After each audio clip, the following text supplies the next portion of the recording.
अरिहन्ताणं नमो सिद्धाणं नमो आयर्याणं नमो उवज्जायाणं नमो लोये सव्वसाहुणम् एषो पञ्चणमुक्कारो सव्वपावपणासनो मङ्गलाणं च सव्वेसिं पडमं हवै मङ्गलम्।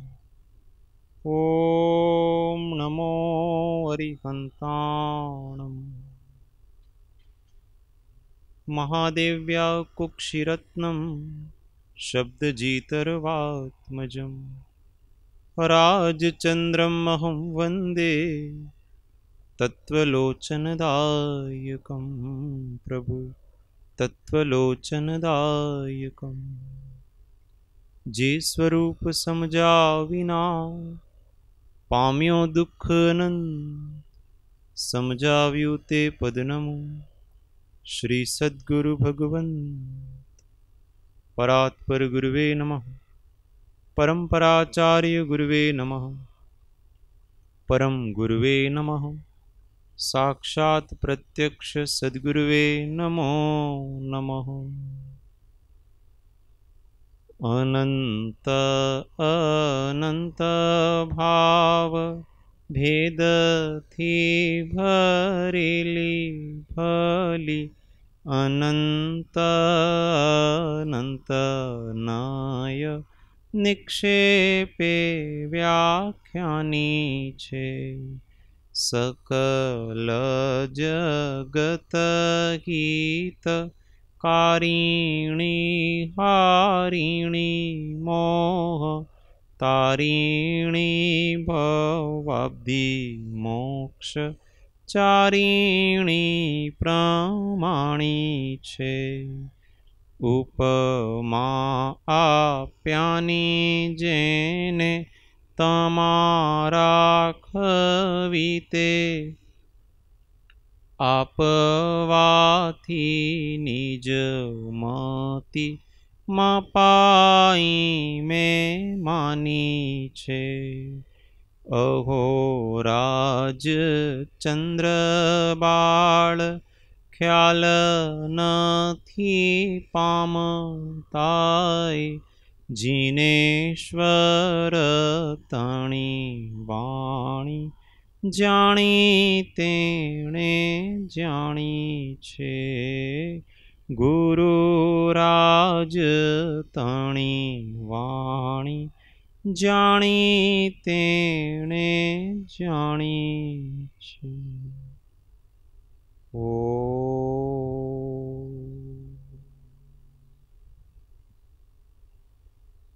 जय सद्गुरु।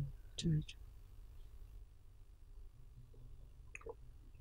तत्व चर्चा में परम तत्वज्ञ श्रीमद राजचंद्र विरचित श्री आत्मसिद्धि शास्त्र गाथा 134 133 में व्यवहार अने निश्चय शू छे ते बताव्युं छे। गच्छमतनी जे कल्पना ते नहीं सद्व्यवहार। जो गच्छ मतलब अपना जो संप्रदाय और मत मतलब अपना जो परंपरागत चली आई हुई मान्यता, उसमें जो जो व्यवहार होते हैं, जो जो भी क्रिया विधियां पूजन है वगैरह जो भी रूढ़िगत जो चले आ रहे हैं, तो वो सद्व्यवहार नहीं है। जो परमार्थ की तरफ ले जाए वैसा सद्व्यवहार वो नहीं है, वो मात्र क्रिया है। सद्व्यवहार नाम सत्य का है, दया का है, आत्मार्थी के जितने लक्षण बताए वो सद्व्यवहार। कषायनी उपशांतता, मात्र मोक्ष विलास, भवे खेत, अंतरदया, ये सब सद्व्यवहार कहलाता है। ये जिसमें भी है, जिस संप्रदाय में मानने वाले में, तो वो सद्व्यवहार है उसका, वो परमार्थ की तरफ जाएगा। पर अपनी क्रिया तो करता, पर ये सब नहीं है, कषायों की उपशांतता नहीं, मुक्ति की भी इच्छा नहीं है, संसार के प्रति खेद नहीं है, मजा आता है संसार में, घर गृहस्थी में आनंद आता। दुखी रहना ऐसा नहीं कह रहे हम घर गृहस्थी में दुखी रहना ऐसी बात नहीं है, मजे से रहना पर मजे नहीं लेना, इन दोनों में बहुत फर्क है हमेशा प्रसन्न रहना, आनंद में रहना, परंतु मजा लेना नहीं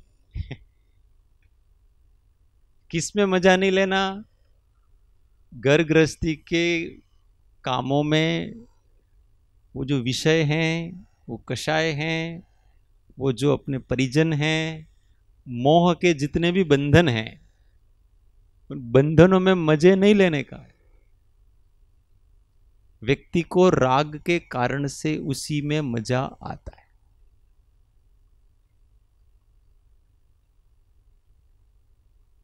तो मजे से रहना, पर मजे उनमें से नहीं लेना। मजा कहां से लेना? उनसे अलिप्त होकर के मजे में रहना। जितने जितने हम उनसे लिप्त हो जाते हैं, उतना उतना तो हमारा दुख बढ़ता है, क्योंकि राग बढ़ता है इसलिए दुख बढ़ता है। और वो राग का दुख है ना, वो बड़ा पसंद आता है व्यक्ति।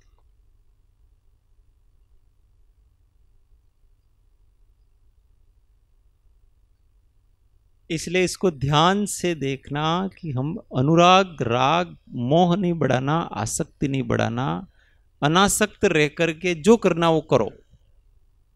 अपने जितने कर्तव्य निभाने हैं वो सारे कर्तव्य निभाओ, पर उसमें से मजे नहीं लेना, मजे में रहना। मजे नहीं लेना और मजे में रहना कैसे हो सकता है? तभी हो सकता है कि हम केवल कर्तव्य निभाएं, आसक्त नहीं हो, तो हम सुख दुख से प्रभावित नहीं होंगे, दूसरों के सुख दुख से। एक कर्तव्य था, पूरा कर रहे हैं, वो सुखी हो तो भी हमें उनका कर्तव्य निभाना है, वो दुखी हो तो भी हमको उनका कर्तव्य निभाना है। दूसरों के सुख दुख से ये सुखी दुखी नहीं होगा, ये हमेशा अलिप्त रह करके आनंद में शांत रहे। गृहस्थी में रहना तो ऐसे रहने में मजा है, ऐसे मजे लेने के, बाकी तो सजा है। दिन भर व्यक्ति सजा ही प्राप्त करता। इसलिए गृहस्थ में जो ज्ञानी हो गए ना, उनके चरित्रों को पढ़ना चाहिए, तो हमको बहुत प्रेरणा मिलती है उनसे।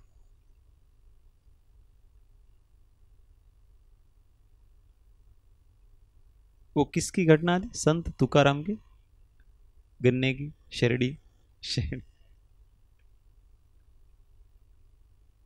उनकी पत्नी ने उनको बच्चों के लिए गन्ने लेने के लिए भेजा, शेरडी, गुजरात में शेरडी कहते हैं उसको। अब वो संत है, बहुत सारे लाए थे, पर बीच में जो बच्चे मिले उसको बांटते आए एक एक। वो कहे मेरे को दो, मेरे को दो, मेरे को दो, बांटते आए। वो तो घर में आए तो एक ही रहा क्या। और उनकी पत्नी बहुत तेज, कहा एक ही लेकर के आयो, बच्चे इतने सारे और एक कौन खाएगा। और बहुत गुस्से में आ गई, एक ही। और उसने उसके हाथ से छीना और पीठ पे मारा तो उसके दो टुकड़े हो गए। उन्होंने दोनों टुकड़े उठाए और कहा कि आपने मेरी मेहनत थोड़ी कम कर दी, एक तुम खाओ एक मैं खाऊंगा। ये गृहस्थी में रहने का तरीका है। उसको गुस्सा आ रहा है तो ये गुस्से नहीं हो रहे, क्योंकि हम परिवार में रहते हैं ना, तो परिवार में रहेंगे तो सबके अलग अलग मूड होंगे वहां। कोई बच्चे का मूड कुछ अलग ही है, पति का मूड कभी अलग ही है, पत्नी का मूड कभी अलग ही है, उधर सास ससुर का मूड कभी अलग ही है। सब अलग अलग मूड में रहते हैं सारे।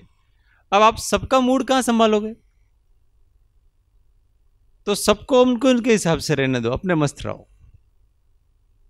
अपना मूड दूसरे के खराब मूड से अपना मूड खराब नहीं करना। अगर ऐसा रह सकते हैं तो घर में रहो, नहीं तो घर छोड़ो, दुर्गति में जाओगे। दूसरों के कारण कर्म बांध बांध करके दुर्गति में जाएंगे, तिर्यंच बनेंगे, पशु पक्षी बन जाएंगे, नरक में जाएंगे। इस प्रकार से जीना आता है तो जीना, नहीं तो घर गृहस्थी में जीना योग्य नहीं। मर मर के नहीं जीना, मस्ती से जीना।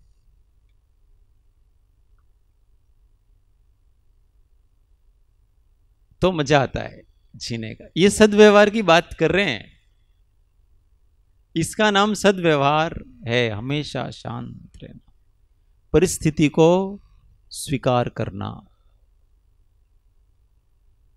कोई कोई कहता है अमने घर में नहीं रहवातो, घणो परेशान करे छे। कोई परेशान नहीं कर रहा, हमको हमारा राग परेशान कर रहा है। आप इतना राग रखते क्यों? आप सामने वाले को सहज भाव से क्यों नहीं देख पाते हो? उससे परेशान होते क्यों? हम होते हैं तो परेशान करते, हम नहीं होते हैं तो परेशान नहीं करते।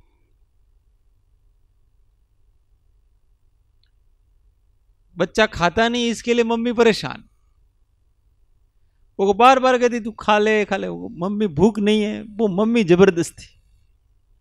अब वो उसको भूख नहीं है, भूख लगेगी अपने आप खाएगा, तुम नहीं कहोगे तो भी खाएगा। पर चैन इसको नहीं है। तो आप सहज रहो ना, उसको 2-3 बार कहो भाई टाइम हो गया भोजन कर लो, नहीं करे कोई बात नहीं, तुमको भूख लगेगी करना। और जब वो मांगे तो दे देना। ऊपर नीचे नहीं होना किसी के कारण। તમે કહો છો ને તમે तो प्रेम कम करवानी बातों करो छो भाई। हम प्रेम कम करने की बातें नहीं कर रहे, हम समस्या कम करने की बात, दुख कम करने की बात करते। राग के कारण से दुखी हो रहा है व्यक्ति, ममत्व के कारण से दुखी हो रहा है व्यक्ति। दूसरों की जितनी देखभाल करनी है उतनी करें, जितनी सेवा करनी है उतनी करें, हमेशा 24 घंटे उसके लिए रेडी रहें, पर दुखी नहीं हो उसके लिए, उसके लिए रागी नहीं हो, उसके लिए परेशान नहीं। बहुत कठिन है, पर घर गृहस्थी में जीना है तो ऐसे ही जीना पड़ेगा, नहीं तो छोड़ो घर गृहस्थी। अपन बहुत से लोग यूं कहते हैं हम घर गृहस्थी में नहीं रहेंगे तो सारा संसार ऐसा छोड़ देगा, तो संसार चलेगा कैसे? तो आपने कोई ठेका थोड़ी ले रखा है संसार चलाने का, वो तो चलेगा अपने हिसाब से, जैसे अनादिकाल से चल रहा है वैसा चलेगा ही। तो ये सद्व्यवहार नहीं है। शांत रहना, हर परिस्थिति में दया रखना, परोपकार करना, वैराग्य, ये सब सद्व्यवहार है। क्रियाओं में कोई सद्व्यवहार नहीं है। अगर इन सबको बढ़ाता है, हमारे क्रोधादि को कम करता है, तो वो क्रिया भी हमारे लिए सत्क्रिया हो सकती है, नहीं तो मात्र क्रिया। उल्टा अगर वो आग्रह बढ़ाता है तो हमारे तो आम ज थाय, तमारू बधु खोटो, हमारे बधु साचू। तो आग्रह बढ़ाया मात्र, और कुछ नहीं किया। और निश्चय किसको कहा? भान नहीं निज रूप नो, ते निश्चय नहीं सार। अगर वो निश्चय की बातें करेगा, हूँ आत्मा छू, शुद्ध छू, बुद्ध छू, चैतन्य स्वरूप छू, और अगर उसको उस भाव का वेदन नहीं है, तो वो निश्चय वास्तव में सारभूत नहीं है, कुछ केवल दिमाग में है, अभी दिल में आया नहीं है परमार्थ। भान नहीं निज रूप नो, अपने स्वरूप का भान नहीं है तो वो निश्चय सारभूत नहीं। निश्चय दिखना चाहिए ना जीवन में, शांति आनी चाहिए, सत्यनिष्ठा आनी चाहिए, लोभ कम होना चाहिए, इच्छाएं जगत की कम होनी चाहिए, ये सब कम होना चाहिए, दिखना चाहिए। एक चेहरे पर हमेशा शांति का भाव, प्रसन्नता का भाव, परिपूर्णता का भाव, संतुष्टि का भाव झलकना चाहिए हमारे।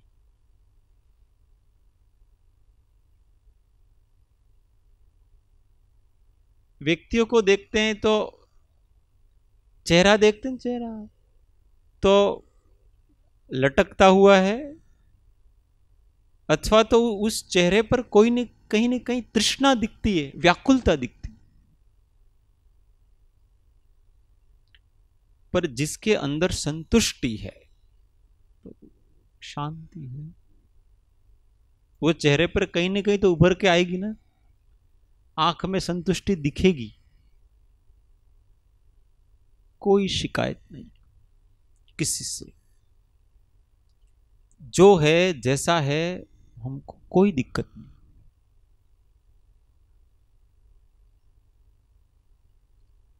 नो प्रॉब्लम, किसी से कोई दिक्कत नहीं।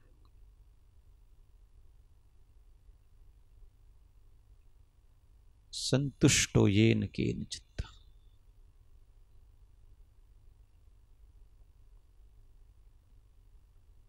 गीता में श्री कृष्ण कहते हैं, तुल्य निंदा स्तुतिर्मौनी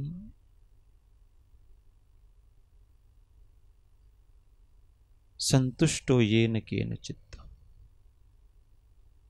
अनिकेतः स्थिरमति। जिसका कोई घर नहीं है,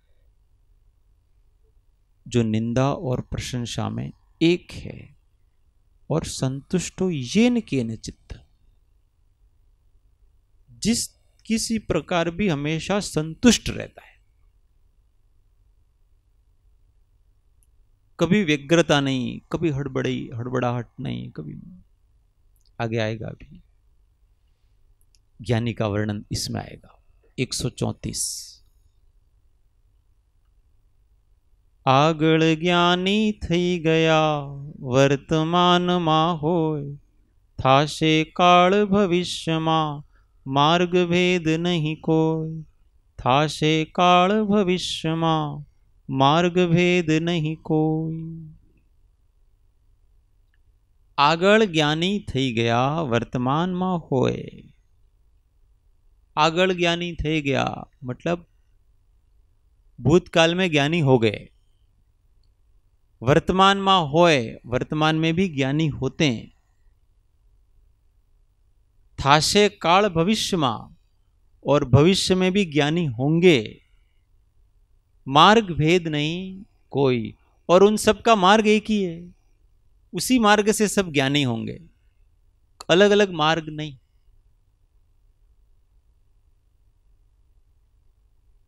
जे वाटे थी महावीर तरया छे ते वाटे थी कृष्ण तरसे, जे वाटे थी कृष्ण तरसे ते वाटे थी महावीर तरया छे। मार्ग में भेदा भेद मान्य मान्य नहीं है, एक ही मार्ग। भूतकाल में जो भी सिद्ध हुए हैं वो इसी प्रकार से।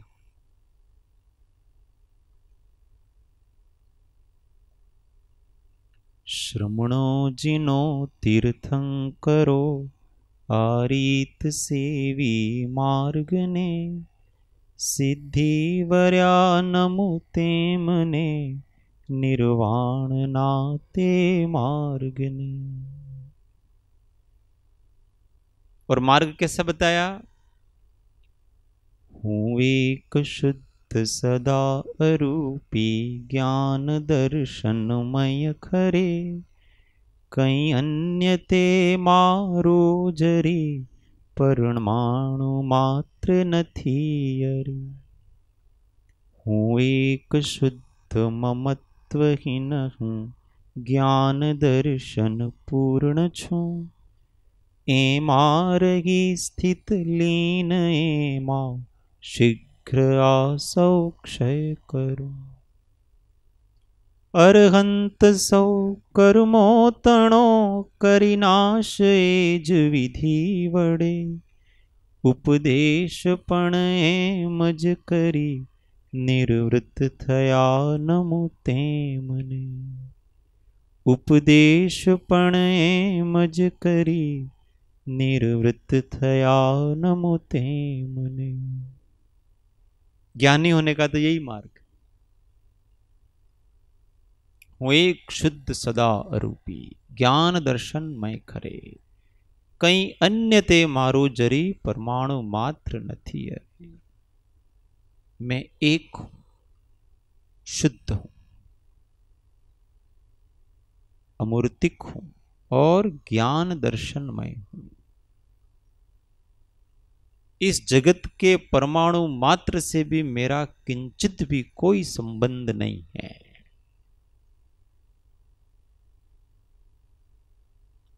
अपने तो संबंध टूट जाता है तो प्रॉब्लम हो जाती। जो संबंध बना के रखे वो संबंध में कभी दरार पड़ जाती है तो प्रॉब्लम हो जाती है। अपने संबंधों में ही सुख मान रखा है तो अबंध ऐसा आत्म स्वरूप है, वो कैसे समझ में आएगा। कोई हमसे हमारा प्रियजन ठीक से बात नहीं करता था, हम तकलीफ में आ जाते। मेरे से आप बात क्यों नहीं करते हो, मैंने ऐसा क्या पाप कर दिया, आप बात नहीं करते हो, मुझे अच्छा नहीं लगता है।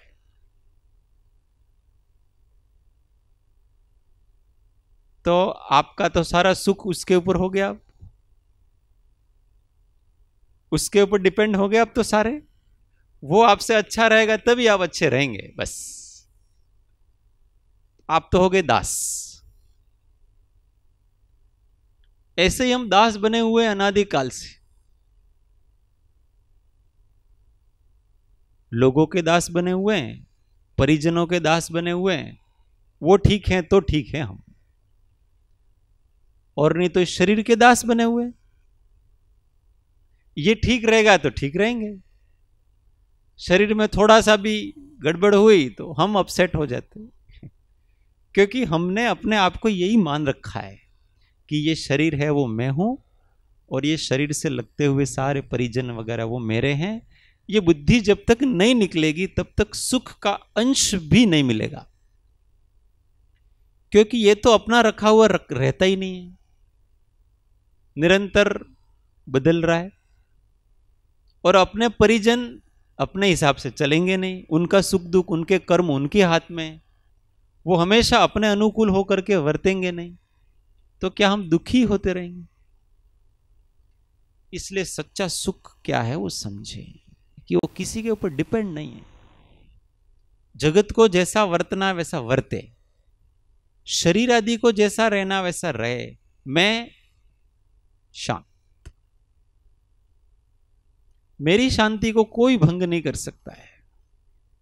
शरीर की बीमारियां भी नहीं कर सकती हैं, शरीर की स्वस्थता भी नहीं कर सकती हैं, दूसरे लोगों के सुख भी मेरी शांति भंग नहीं कर सकते हैं, दूसरे लोगों के दुख भी मेरी शांति को भंग कर सकते नहीं। मैं हमेशा शांत रहूंगा क्योंकि मेरा स्वभाव शांत है।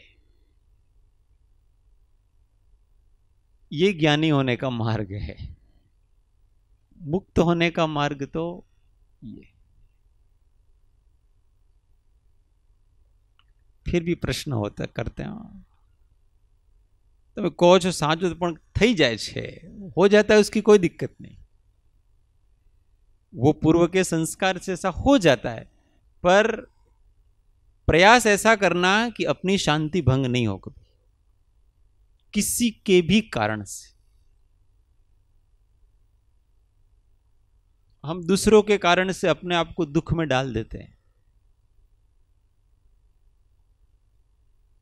दूसरों के कारण से जितने हो इतने कष्ट सहन करना चाहिए दूसरों के लिए। पूरा शरीर भी अपने को दूसरों को दे देना पड़े, अपनी संपत्ति दे देनी पड़े, जो कुछ दे देना पड़े, जितने कष्ट हमको दूसरों के कारण से सहन कर, सारे कष्ट सहन करना चाहिए, पर दूसरों के कारण दुखी रंच मात्र नहीं होना चाहिए।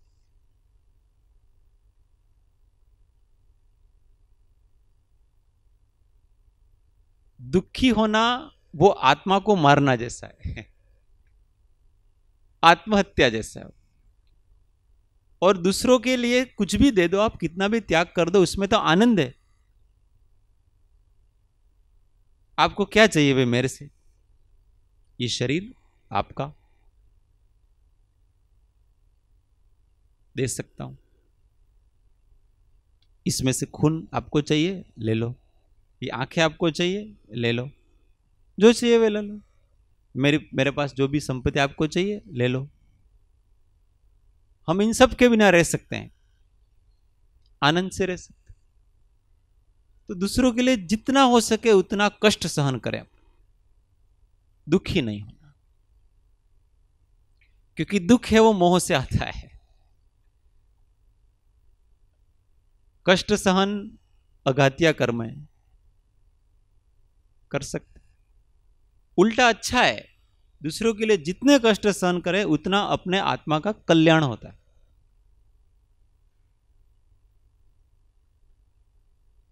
किसी के लिए रात रात भर जागना पड़े सेवा करने के लिए तो सहर्ष जागना चाहिए। किसी को भोजन बनाने के, दिन भर भोजन बना के खिलाना, सहर्ष करना चाहिए। इसमें कोई दिक्कत नहीं है, बहुत अच्छी बात है। दुखी नहीं होंगे। इतनी सारी हमने सेवा करी तो भी देखो इसका कष्ट जाता ही नहीं है, उसमें हम कुछ नहीं कर सकते। दूसरों के लिए हम तो कष्ट सहन कर सकते हैं, पर दूसरों के कष्ट हम ले नहीं सकते। इतना हमेशा याद रखना चाहिए। इसलिए फल की चिंता कभी नहीं करनी चाहिए कि क्यों ठीक नहीं हुआ, वही भाई हमने इतनी मेहनत करी तो नहीं होगा, उसके कर्म है। हमको शांति बनाए रखनी है, हमको केवल अपना कर्तव्य निभाना है। ये निष्काम कर्म योग है भगवत गीता का। ऐसा जीना है तो ही जीना है, नहीं तो क्या जीना।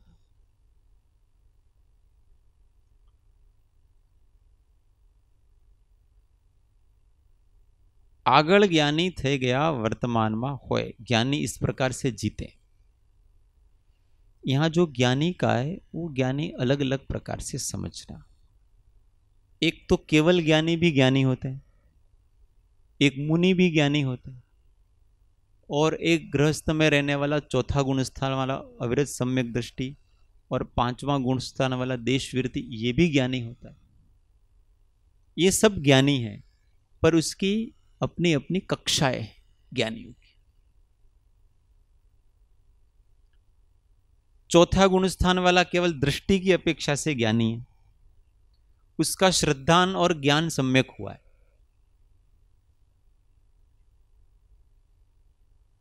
पांचवा गुण स्थान वाला क्या, अभी थोड़ा आचरण भी सम्यक हो गया है, आधा थोड़ा सा।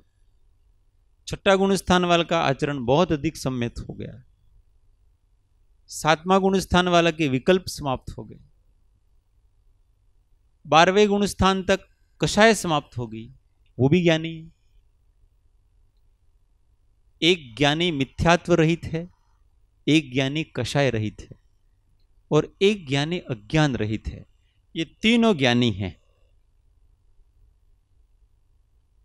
तो चौथे गुण स्थान वाले तो मिथ्यात्व रहित ज्ञानी है, उसका मिथ्यात्व ग्रंथि चली गई, इसलिए वो ज्ञान हो गया उसको, वो दृष्टि अपेक्षा से ज्ञानी। फिर 12वें गुण स्थान में कषाय रहित ज्ञानी होते हैं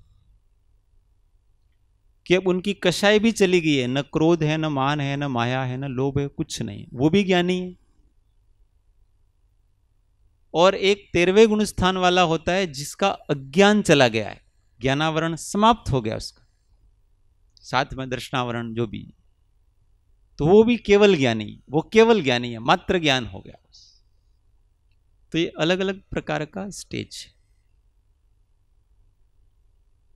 तो भूतकाल में तो ये तीनों प्रकार के ज्ञानी थे,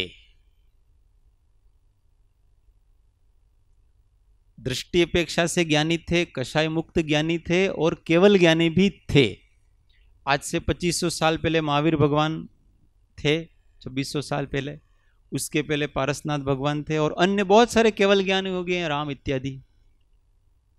केवल ज्ञानी, परिपूर्ण ज्ञानी भगवान। और उस समय मुनि भी थे तो वो ज्ञानी भी थे सब। उस समय सम्यक दृष्टि गृहस्थ वगैरह भी थे तो वो भी ज्ञानी थे। तीनों प्रकार के थे। वर्तमान काल में इस भरत क्षेत्र में केवल ज्ञानी नहीं है, बाकी दो प्रकार के ज्ञानी हैं। चौथे गुण स्थानवर्ती हैं जिनका मिथ्यात्व चला गया है, और पांचवें गुण स्थानवर्ती भी हैं, छठे सातवें वाले मुनि भी हैं। तो दो प्रकार के ज्ञानी वर्तमान काल में अभी हैं और भविष्य काल में भी ये दो प्रकार के ज्ञानी रहेंगे। चौथे गुण स्थान वाले दृष्टि की अपेक्षा से ज्ञानी रहेंगे और छठे सातवें गुण स्थान वाले ज्ञानी रहेंगे जिनकी कषाय भी थोड़ी मंद होगी। सातवें गुण स्थान से आगे वाले ज्ञानी रहेंगे नहीं। इसलिए ज्ञानियों का कभी किसी काल में अभाव नहीं है। पंचम काल, फिर छठा काल आएगा तो ज्ञानी नहीं रहेंगे, न चौथे गुण स्थान वाला रहेगा न सातवें वाला, कोई नहीं रहेगा। यहां भरत क्षेत्र में अज्ञानियों का साम्राज्य होगा।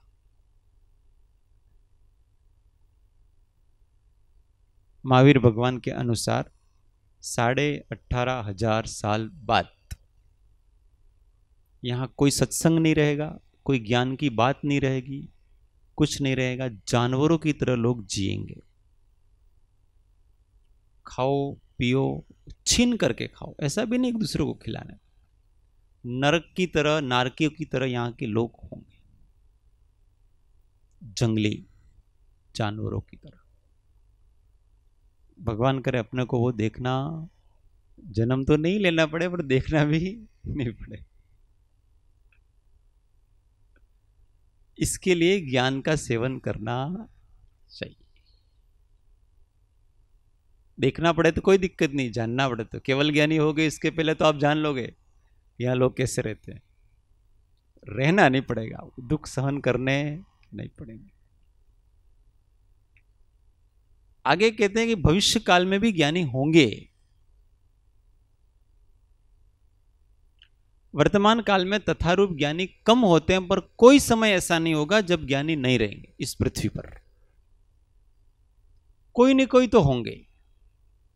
18,500 साल तक हमारे संपर्क में नहीं हो सकता है, हमारे परिचय में नहीं हो, ऐसा हो सकता है, होंगे।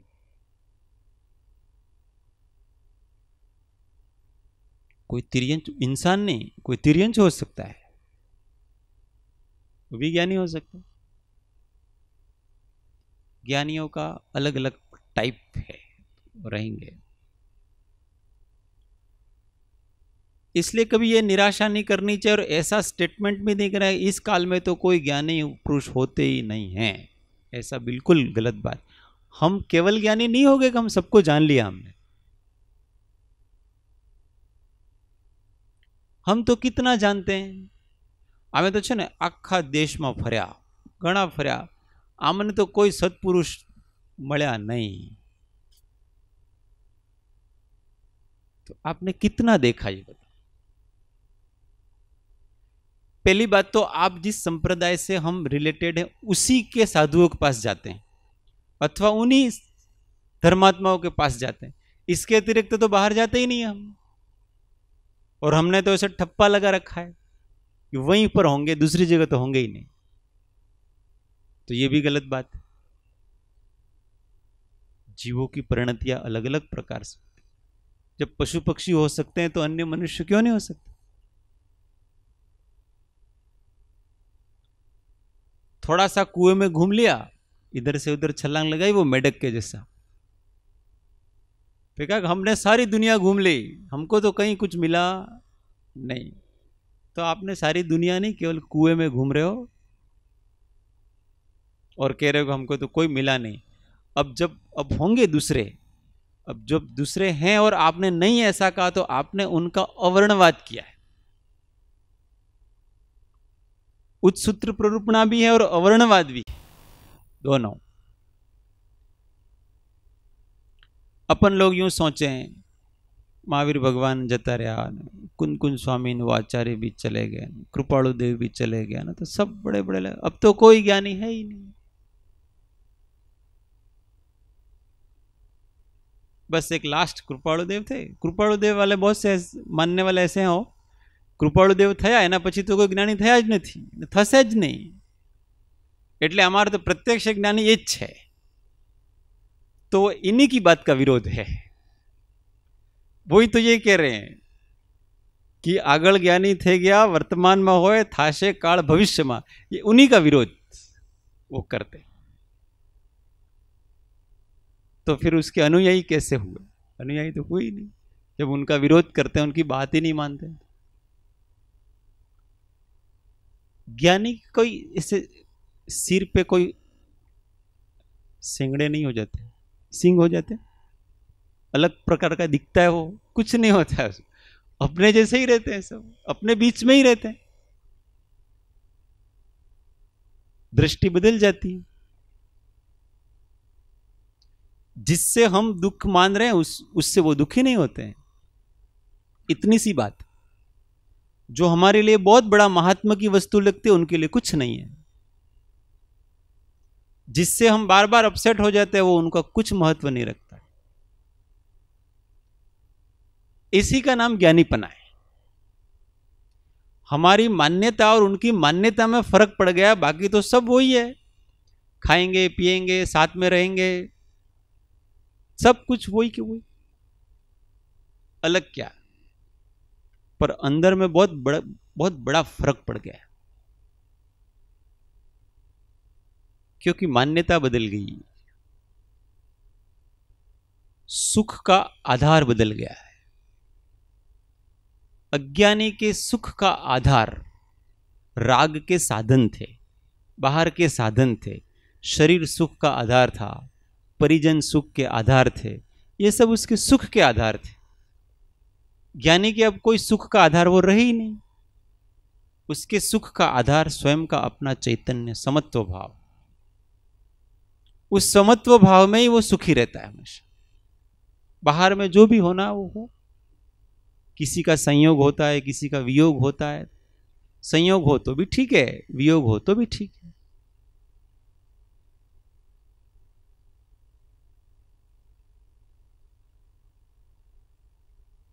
रमण महर्षि को पूछा, उनके आश्रम के ऊपर किसी ने मुकदमा चला दिया, तो आश्रम के मालिक आप हो।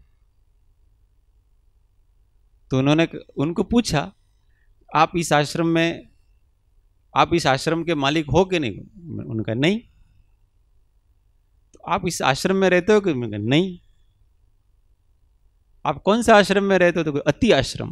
उन्होंने जवाब दिया तो ये अति आश्रम क्या है? हमने तो 4 आश्रम सुन रखे थे, ब्रह्मचर्य आश्रम, गृहस्थ आश्रम, वानप्रस्थ आश्रम, संन्यास आश्रम। ये अति आश्रम क्या है? तो ये इन चारों से ऊपर है। ये केवल ज्ञानी वहां रहते हैं और कोई नहीं रहता। तो और भी कोई ज्ञानी आपके जैसे अति आश्रम वाले हुए कि नहीं? तो हुए। सुखदेव जी हुए, जनक हुए, जड़ भरत हुए। ये अति आश्रम में रहते थे, हम भी उसी आश्रम में रहते। तो आप यहां के गुरु हो कि नहीं? मैंने तो आज तक किसी को कहा ही नहीं कि मैं आपका गुरु। लोग आपको गुरु मानते हैं कि नहीं मानते हैं, तो वो उनकी मान्यता है, मेरी नहीं। मैंने तो कभी कहा ही। आप उनको उपदेश देते हो कि नहीं देते हो? तो उनकी सुनने की इच्छा होती है तो देता हूं, नहीं तो नहीं देता।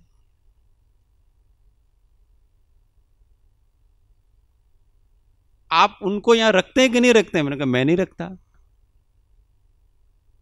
तो आप उनको जाने के लिए कहते हो कि नहीं? मैं नहीं कहता। मैंने जिसको बुलाया नहीं है उसको मैं जाने के लिए क्यों कहूं? तो लोग आते हैं तो आपको अच्छा लगता है कि नहीं लगता? मुझे अच्छा बुरा कुछ नहीं। लोग जाते हैं तो आपको बुरा लगता है? नहीं लगता है। आते हैं तो अच्छा नहीं लगता है, जाते तो बुरा नहीं लगता है, और आते हैं तो बुरा नहीं लगता है, जाते तो अच्छा नहीं लगता है। हमको तो कुछ नहीं, वो स्वयं आ रहे हैं जा रहे हैं। तो ये सारा मैनेजमेंट वगैरह, ये सारी चीजें वो आपके हिसाब से चलता है कि नहीं चलता है? उनका वो अपने हिसाब से कर रहे हैं। फिर उनको पूछा, ये लोग इतना इतना बिल्डिंगें बना रहे, दान दे रहे हैं वगैरह, तो आप मांगते कि नहीं मांगते? मैंने एक पैसा आज तक नहीं मांगा। तो ये आपके जो दूसरे व्यवस्थापक है वो मांगते कि नहीं मांगते? वो उनसे पूछो, मेरे से क्यों पूछते? मैंने कभी उनको नहीं कहा। मतलब उनके जवाब इतने जबरदस्त है, वो महाराज आपके ऊपर कोई मुकदमा नहीं चल सकता, आप वास्तव में अति आश्रम में हो। और फिर वो जिसने उनके मुकदमा चलाया था ना, उसको डांटा, ऐसे व्यक्ति के ऊपर तुम मुकदमा चलाते हो कि संपत्ति मेरी है। उनका ही अनुयायी था और उन्होंने मुकदमा चलाया कि आश्रम की संपत्ति मेरी है, मैंने खरीद के इनको दी। तो उन्होंने तो स्पष्ट कह दिया, मुझे तो पता नहीं था आज तक कि ये किसकी है, मैं तो पहाड़ पे रहता था, इन्होंने जबरदस्ती मेरे को आके आप थोड़ा यहां रहो, नहीं तो मैं तो वहां चला जाऊंगा, मुझे क्या दिक्कत है? ये आपको खाना पीना देते हैं तो आपके कोई कर्तव्य है कि नहीं? तो मैं तो पहले भीख मांगता था, भिक्षा से ही खाते थे वो तो। मुझे इनकी जरूरत नहीं है, इनको मेरी जरूरत हो तो रखे, खाना दे, जो भी करना हो करे। तो ये आपके लिए कक्षा वगैरह बनाए वगैरह तो मैंने नहीं कहा, मेरा इससे कोई लेना देना नहीं है, मैं सत्य कह रहा हूं। मैं अंदर से कह रहा हूं कि मैंने आज तक कभी किसी को कुछ नहीं कहा अपने लिए, क्योंकि मैं यहां रहता ही नहीं। तो वो सब इतने आश्चर्य करेंगे, ये कोई पुरुष है? हाँ, सब भक्त बन करके चले गए। ये ज्ञानी कहलाते, ज्ञानी ऐसे हुआ करते हैं। यही मार्ग है ज्ञानी होने का, अत्यंत निस्पृहता।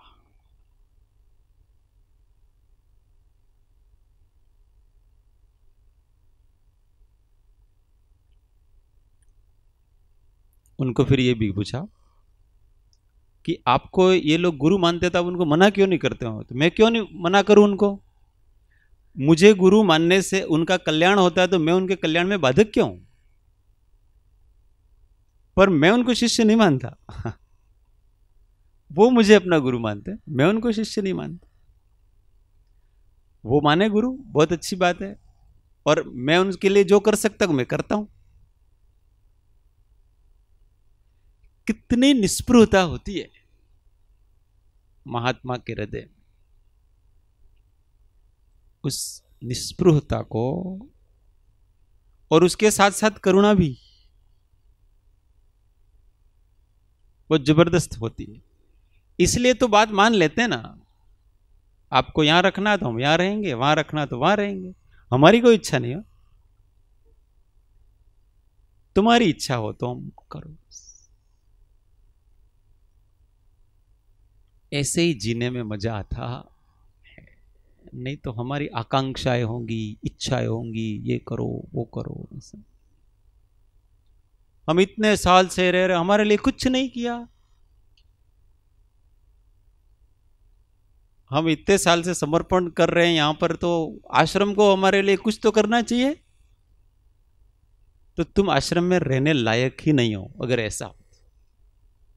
धीमे धीमे ऐसा होना चाहिए हमारे जीवन में कि हम इतने अलिप्त हो जाएं, इतने हम खो जाएं अपने अंदर कि हमको कुछ पता ही नहीं पड़ेगा हम यहां रह रहे कि नहीं रह रहे। दूसरों को पता ही नहीं पड़ेगा व्यक्ति रह रहा है कि नहीं रह रहा है। एकदम अंदर चले जाएं, 2 समय भोजन, अपना काम, अपने कार्यक्रम, जितना हो सके दूसरों की सेवा कर लेना शांति से। तो हम इस ज्ञान की भूमिका में पहुंच सकते हैं। नहीं तो रहते रहते कभी कभी गृहस्थी जैसा हो जाता है। आश्रम भी गृहस्थी बनने में कोई देर लगती नहीं, आकांक्षाएं, इच्छाएं, अभिलाषाएं ये सब बढ़ जाती है।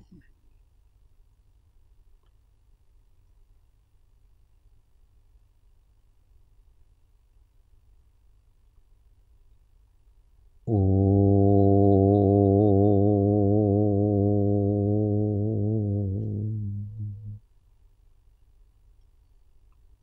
सुखधाम अनंत सुसंत चहि दिन रात्र रहे तध्यानमहि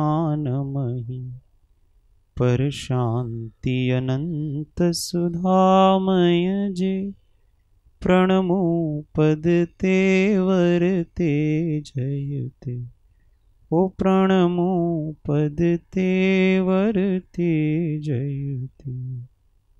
सद्गुरु परम कृपाळु त्रिलोकनाथ की जय, सब संतन की जय। आनंद घन ओ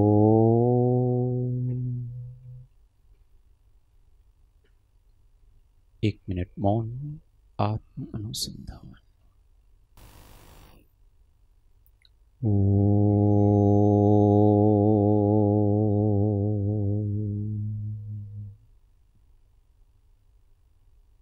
सूत्र सौ साथियों।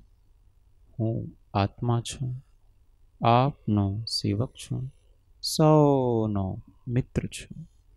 हूँ आत्मा छूँ, आपनो सेवक छूँ, सौनो मित्र छूँ। हूँ आत्मा छूँ, आपनो सेवक छूँ, सौनो मित्र छूँ। ओम शांति शांति शांति। जय सद्गुरु।